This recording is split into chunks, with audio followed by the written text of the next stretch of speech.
Hi, sorry. Okay, so it's going to be a pretty nerdy demo. Filosync it's a file sync app like Dropbox, except you own the server. So if you're a company and you don't want to put your confidential stuff in Dropbox where they can read it and you don't have as much control over it, this might be for you. You can run the server in Amazon Web Services. Hopefully everybody's familiar with that. It'll automatically set up all the stuff it needs in your Amazon Web Services account, or you can run it on any Linux server. So I'm going to show that really quickly. So I have a Linux box at DigitalOcean, and all you have to do, grab the jar file from filosync.com and run it.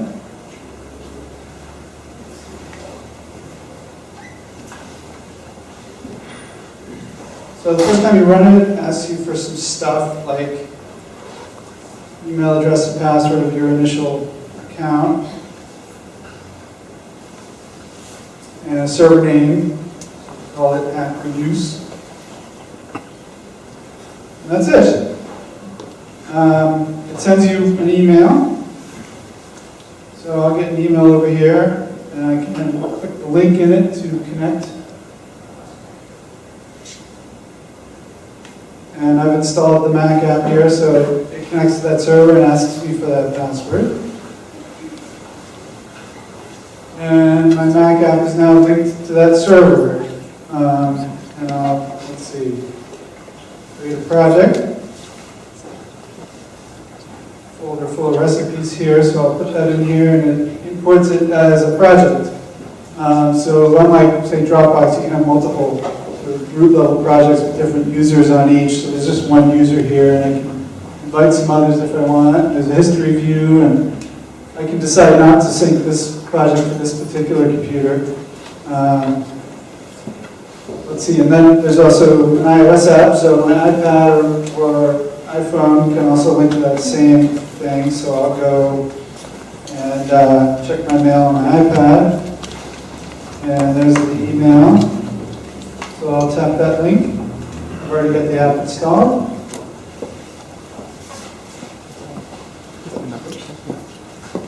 Sorry.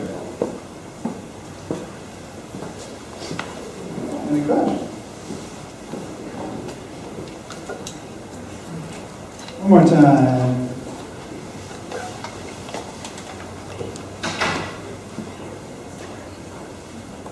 Type in my password. And so now my iPad is linked to that same server, and there's that recipes project with all these files in it. And I can do all the sort of expected Dropboxy kind of things. I can make it a favorite so it's there when I'm offline. I can open it in another app, open the files in another app. I can send a link to the file to somebody.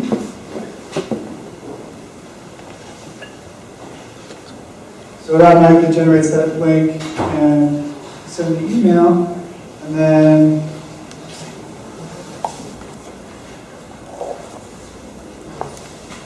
if I want to send that to somebody who doesn't have Filosync installed, they just get a regular old link and they can browse it without installing any software. And there's the sort of the full history here, so I can, like if I delete the file, I delete that apple pie file, I'll see that in the history. It keeps everything forever, so I can double click on this history line and it says, do you want to download that file? It's deleted. It's pretty much it. It does a few other things. It has client-side encryption, so you can put your stuff in AWS, nobody can read it, you can put it on a Linux server wherever, you don't have to worry. There are other features like there's a passcode lock, so if somebody grabs your iPhone, they can't access the app. You can, if you want to create the server on AWS, you do it right from the Mac app here. You give it your AWS key pair. I already have one entered. And then you just pick your region and pick your server name and address and password, and it's the same deal as with the local Linux server. And that's about it. So, any questions? How do you plan to promote this app? How do I plan to promote it? Well, I sell another app called Arc that's a backup app for the pretty large mailing list, so I'll probably start with that.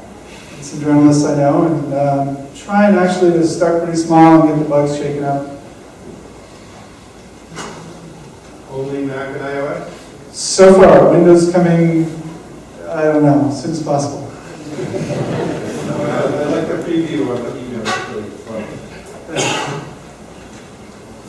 Yes. Can you talk a little bit about your company? Is it just you with the team? How long is this project been going on?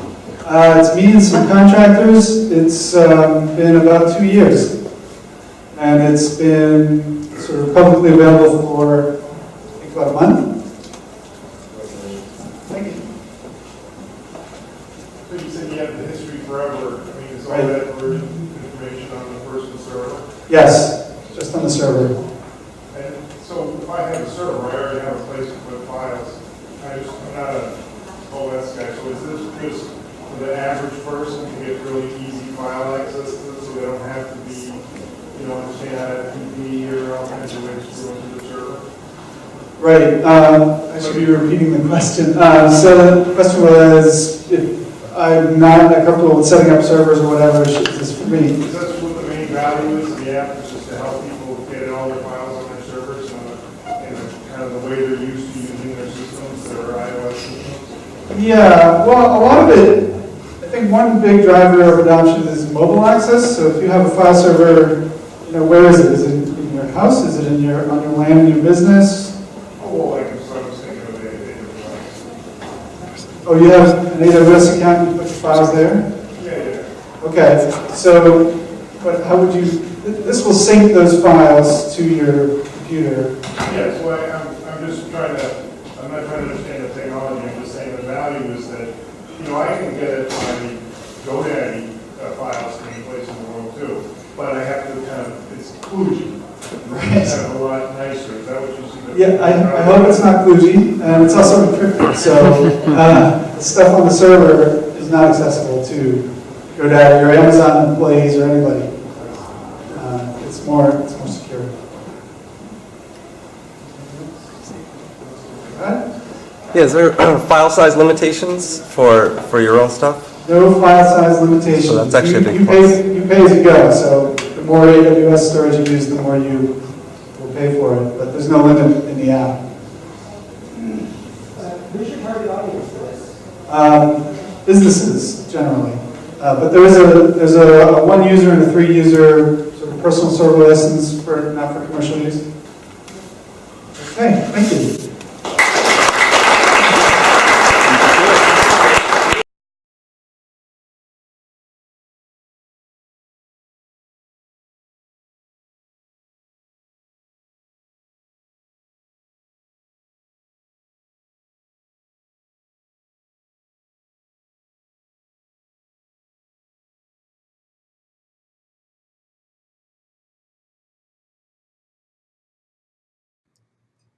Join Boston New Technology Meetup. Sponsor an event or venue. Present your idea and attend to network with Boston's brightest. Details are at www.bostonnewtech.org and in the video description.